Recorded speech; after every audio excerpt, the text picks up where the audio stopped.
874 centimeters in feet? First of all, we need to know the value of 1 centimeter in feet. It's always 1 centimeter equals 0.03280839895 feet.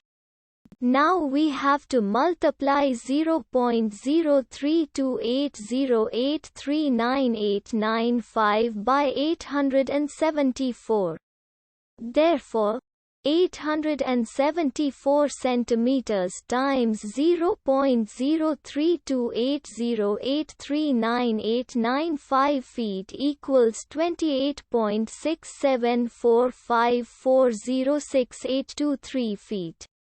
So, in other words, 874 centimeters equals 28.6745406823 feet.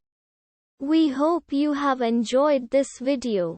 Please like and subscribe to our channel for more videos like this.